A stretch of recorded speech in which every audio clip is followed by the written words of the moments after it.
नमस्कार दोस्तों, आप सबका संकल्प सौरभ क्लासेस के डिजिटल प्लेटफॉर्म पर स्वागत है। आज से हम आप लोगों के लिए भारतीय राज व्यवस्था, जिसको हम इंडियन पॉलिटी कहते हैं, इसके वीडियोस रेगुलर आपके लिए लाएंगे।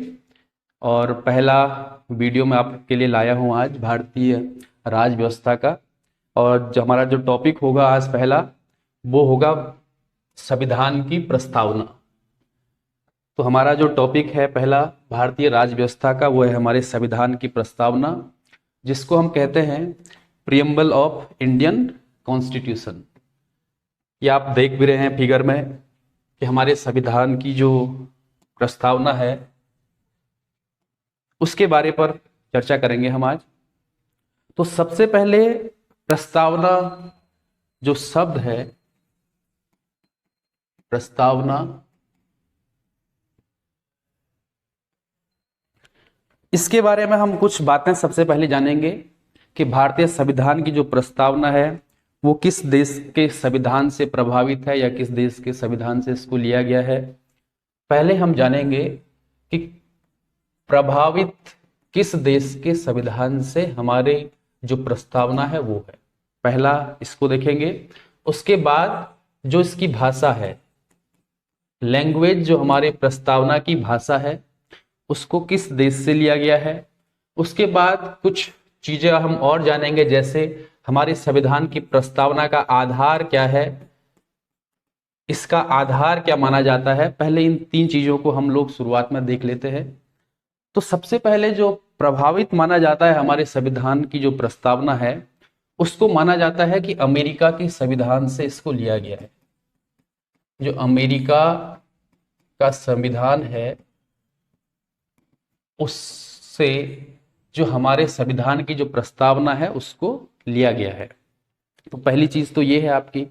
और दूसरा जो भाषा है, इसकी लैंग्वेज है जो हमारी प्रस्तावना की, वो ऑस्ट्रेलिया से लिया गया है, ऑस्ट्रेलिया के संविधान से। तो दूसरी चीज है आपकी, अगर आता है कि हमारे प्रस्तावना की जो भाषा है वो ऑस्ट्रेलिया से ली गई है। और आधार क्या है, बेस क्या है, हमारे जो प्रियम्बल है कॉन्स्टिट्यूशन का, उसका आधार क्या है।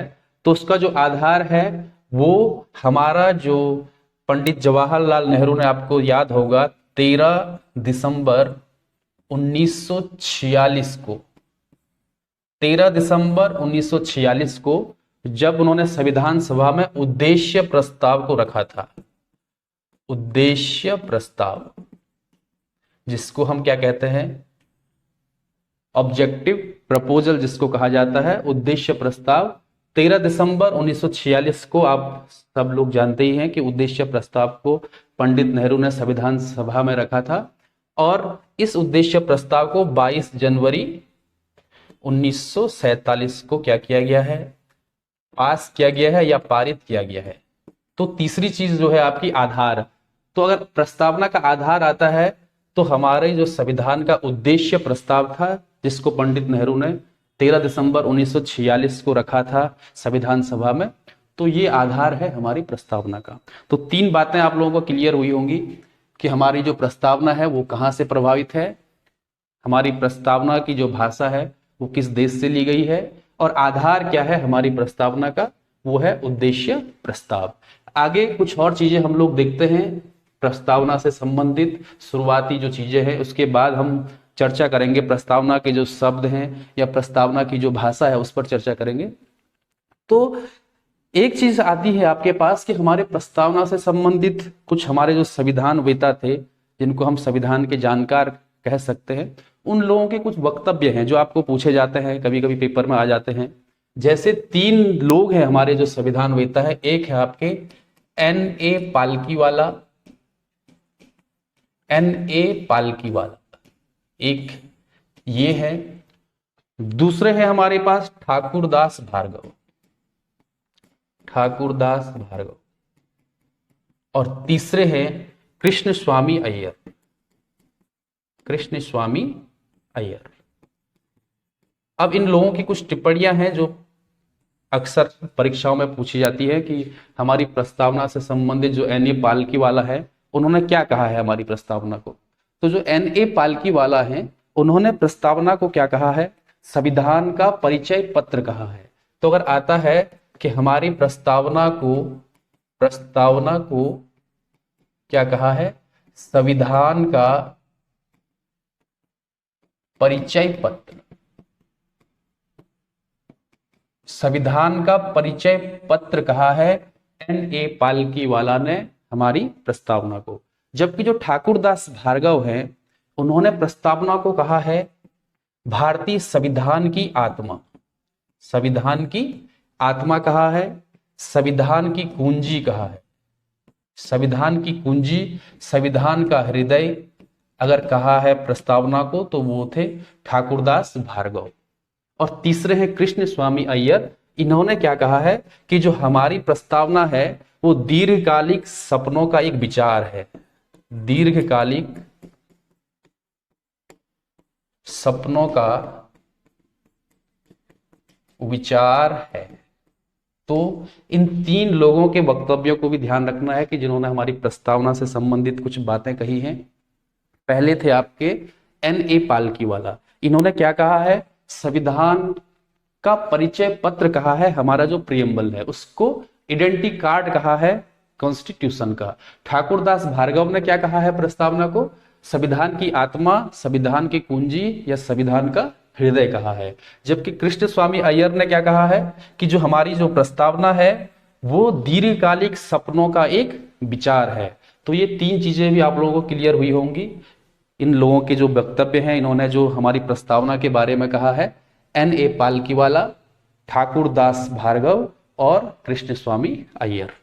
तो शुरुआत में इन चीजों को जानना जरूरी था। अब आते हैं हम जो हमारा आज का विषय है भारत की संविधान की प्रस्तावना, उस पर चर्चा करेंगे। आप लोग देख भी रहे हैं यहाँ पे उद्देश्य का जो लिखा हुआ है, भारत का संविधान उद्देश्य का भी कहा जाता है हमारे संविधान की प्रस्तावना को। आप लोग इसको देख रहे हैं। अब इसको देखिए, इसमें जो लिखा हुआ है थोड़ा इस पर पहले चर्चा कर लेते हैं, उसके बाद यहां से क्या आता है हमारे पास प्रस्तावना से, जिसको हम लोग समझेंगे। भारत का संविधान देखो लिखा हुआ है, हम भारत के लोग भारत को एक संपूर्ण प्रभुत्व संपन्न समाजवादी पंथ निरपेक्ष लोकतांत्रिक गणराज्य बनाने के लिए तथा इसके समस्त नागरिकों को सामाजिक, आर्थिक और राजनीतिक न्याय, विचार, अभिव्यक्ति, विश्वास, धर्म और उपासना की स्वतंत्रता, प्रतिष्ठा और अवसर की समता प्राप्त कराने के लिए तथा उन सब में व्यक्ति की गरिमा और राष्ट्र की एकता और अखंडता सुनिश्चित करने वाली बंधुत्व बढ़ाने के लिए दृढ़ संकल्प होकर अपनी इस संविधान सभा में आज तारीख 26 नवंबर 1949 ईस्वी को एतद द्वारा इस संविधान को अंगीकृत, अधिनियमित और आत्मर्पित करते हैं। अब यहां से इस भाषा से निकल के क्या आता है, देखिए इससे हम लोगों को क्या जानना है कि हमारी प्रस्तावना के तत्व क्या हैं, एलिमेंट्स ऑफ प्रियम्बल। देखो इसको देखते हैं, प्रस्तावना के तत्व। प्रस्तावना के तत्व, प्रस्तावना के तत्व। हमारी जो प्रस्तावना है उसके चार तत्व हैं जो बताए गए हैं कि हमारी प्रस्तावना के मुख्य रूप से चार एलिमेंट्स हैं, चार तत्व हैं। इनको हम एक एक कर देखेंगे। पहला तत्व है हमारे पास अधिकार का स्रोत। अधिकार का स्रोत। जो दूसरा है हमारे पास वो है भारत की प्रकृति कैसी होगी। भारत की प्रकृति, भारत की प्रकृति। जो तीसरा है हमारे पास उद्देश्य क्या है, प्रस्तावना का उद्देश्य क्या है या हमारे संविधान का उद्देश्य क्या है, उद्देश्य। और जो चौथा होगा हमारे पास वो है हमारे पास ये जो लाइन आप लोग लास्ट में देखते हैं, अंगीकृत, अधिनियमित और आत्मर्पित। अंगीकृत, अधिनियमित, अंगीकृत, अधिनियमित व आत्मर्पित करने की जो तारीख है, जो दिनांक है इसका, वो भी हमारे प्रस्तावना के तत्वों में आता है। तो चार चीजों पर हम लोग थोड़ा चर्चा करेंगे कि ये है क्या, प्रस्तावना के जो तत्व हैं। यहां से क्या पूछा जाता है कि अधिकार का स्रोत क्या है, पहली बात तो सोर्स से आती है कि अधिकार का स्रोत क्या है, तो आप लोग इस चीज को ध्यान रखेंगे। पहली ही लाइन जो लिखी हुई है हमारी प्रस्तावना की कि हम भारत के लोग, क्या लिखा हुआ है, हम भारत के लोग, अर्थात जो अधिकार का स्रोत है वो है भारत के लोग। अधिकार का जो स्रोत है वो आपके पास यहां से निकल के आता है कि भारत के लोग, भारत के लोग। अधिकार का जो स्रोत है वो है भारत के लोग, और ऐसा लिखा हुआ है हमारे प्रस्तावना में कि हम भारत के लोग, भारत के लोगों से ही हमारी प्रस्तावना को शुरू किया गया है। तो अगर तत्वों में अगर बात करें कि अधिकार का स्रोत क्या है, भारत के लोग, और हमारा संविधान भारत के लोगों से ही क्या करता है, एक तरीके से शक्ति अधिकृत करता है। संविधान भारत के लोगों से, भारत के लोगों से शक्ति अधिग्रहित करता है, शक्ति अधिग्रहित करता है।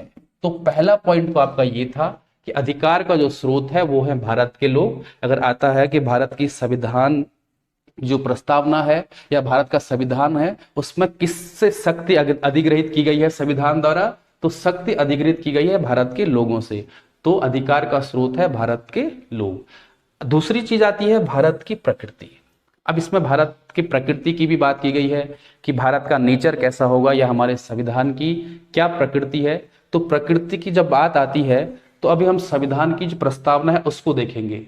इसकी जो पहली लाइन है वो हमारे प्रकृति को बता रही है। देखिए कि भारत को एक संपूर्ण प्रभुत्व संपन्न, संपूर्ण प्रभुत्व संपन्न, समाजवादी, पंथ निरपेक्ष और लोकतंत्रात्मक गणराज्य। तो ये जो चार शब्द यहाँ पे लिखे हैं इन्हीं को कहा जाता है कि ये भारत की क्या है, प्रकृति को प्रदर्शित कर रही है या भारत की प्रकृति बता रही है।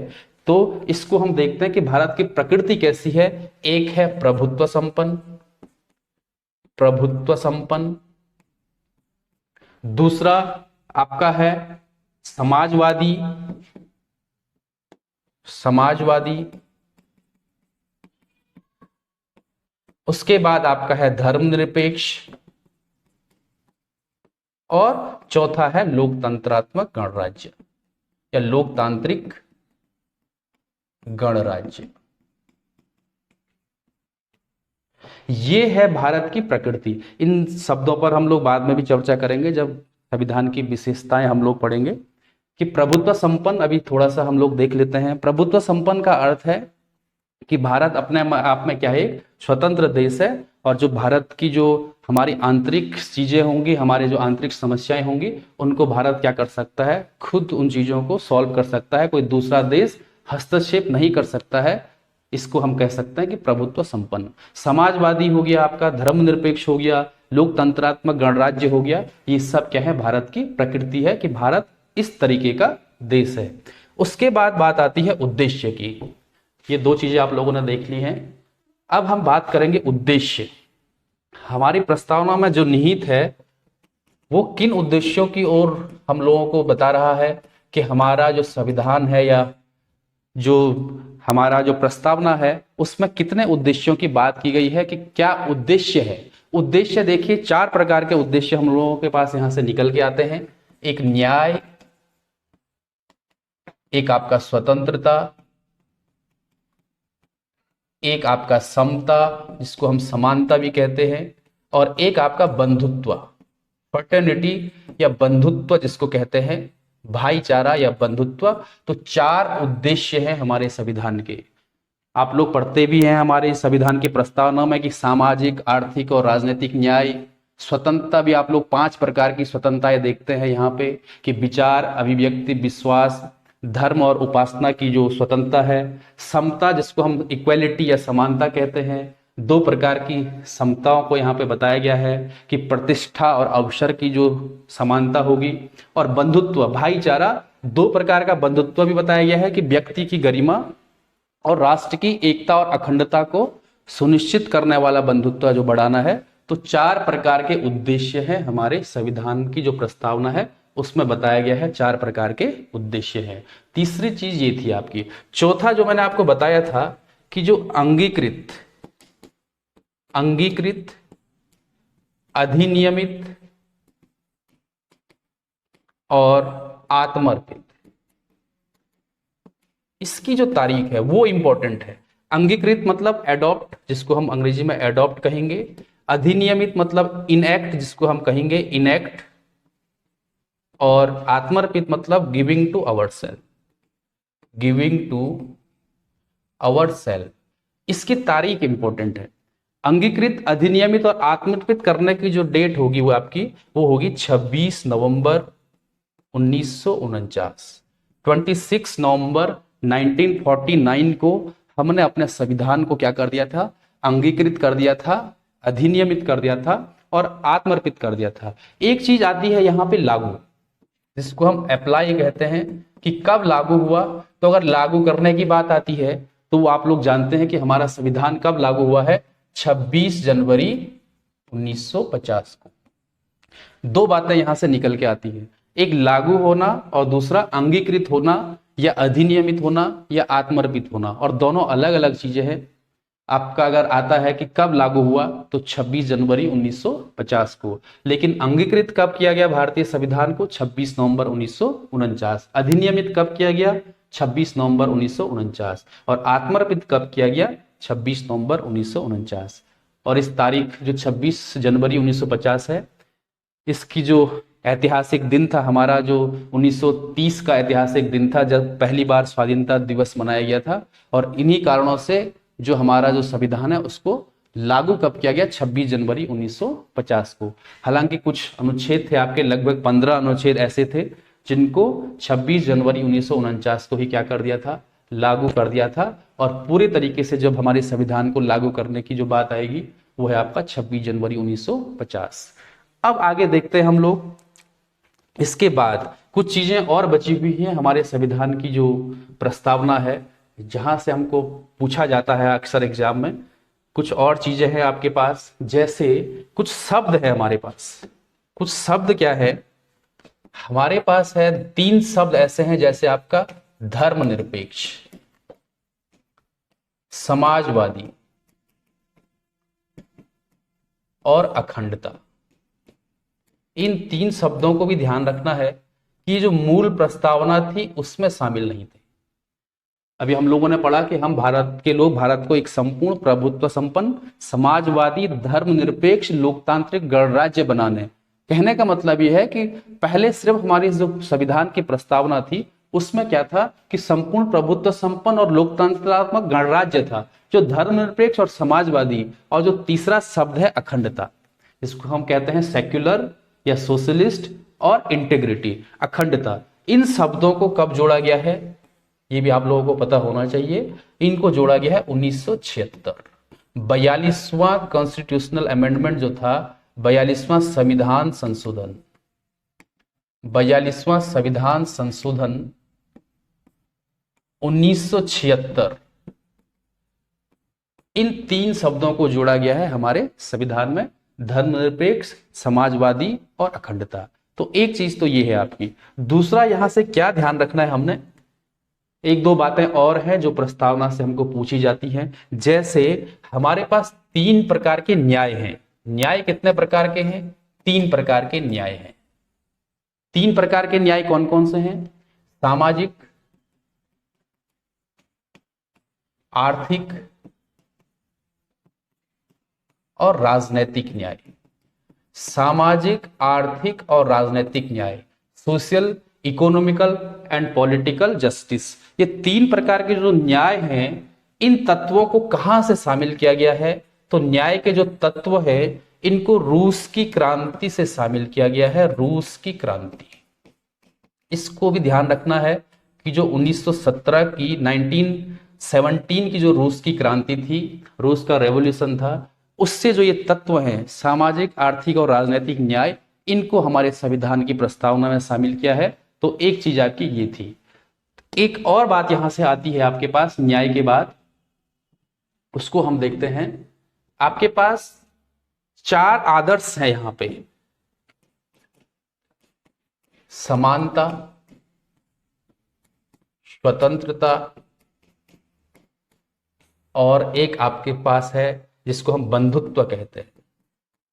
3 प्रकार के आदर्श हैं, 3, समानता, स्वतंत्रता और बंधुत्व। इक्वेलिटी, फ्रीडम और फर्टर्निटी, बंधुत्व। इनको कहां से लिया गया है? तो समानता, स्वतंत्रता और बंधुत्व के जो आदर्श है इनको लिया गया है आपके फ्रांस की क्रांति। ये जो आदर्श लिए गए हैं फ्रांस की क्रांति से लिए गए हैं, फ्रांस की क्रांति। 1789 की जो फ्रांस की क्रांति थी उससे लिया गया है समानता, स्वतंत्रता और बंधुत्व के आदर्श। अब इसको भी ध्यान रखना है हम लोगों को कि समानता कितने प्रकार की यहाँ पे उल्लेखित है, 5 प्रकार की स्वतंत्रता है, 5 प्रकार की स्वतंत्रता है और समानता 2 प्रकार की है। कितने प्रकार की है? 2 प्रकार की समानताएं हैं जिसको हम समता भी कहते हैं, इक्वेलिटी, प्रतिष्ठा और अवसर। प्रतिष्ठा और अवसर 2 प्रकार की समानताएं हैं, जबकि स्वतंत्रता 5 प्रकार की है। कौन कौन सी देखी 5 प्रकार की स्वतंत्रताएं?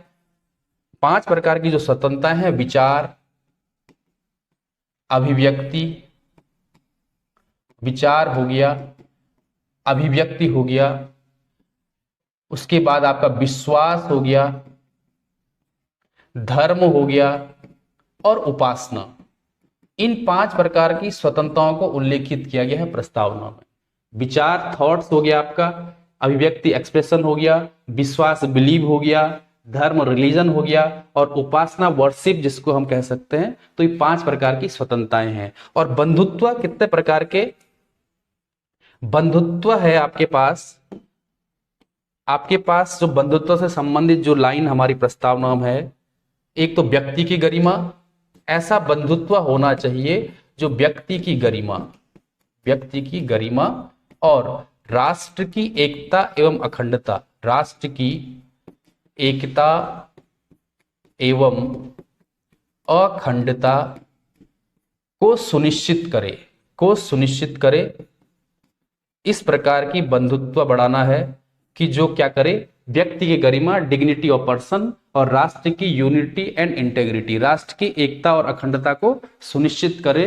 तो इस प्रकार के बंधुत्व को हमको बढ़ाना है। तो ये 3 बातें, इनको भी ध्यान रखना है कि समानता या जिसको हम समता कहते हैं 2 प्रकार की हमारी प्रस्तावना में उल्लेखित है, जबकि स्वतंत्रता 5 प्रकार की है और व्यक्ति की गरिमा और राष्ट्र की एकता एवं अखंडता को बढ़ाने वाला बंधुत्व हमको क्या करना है, सुनिश्चित करना है। तो ये कुछ बातें थी प्रस्तावना से संबंधित जिन पर हम लोगों ने चर्चा की। उम्मीद है आप लोगों ने इसको सुना होगा और आप लोगों को ये चीज अच्छा भी लगा होगा। हम लोगों ने शुरुआत में यहाँ पे किस पर चर्चा की है, भारतीय संविधान की प्रस्तावना और भारतीय राज व्यवस्था, इंडियन पॉलिटी जिसको कहते हैं, इंडियन पॉलिटी, भारतीय राज व्यवस्था,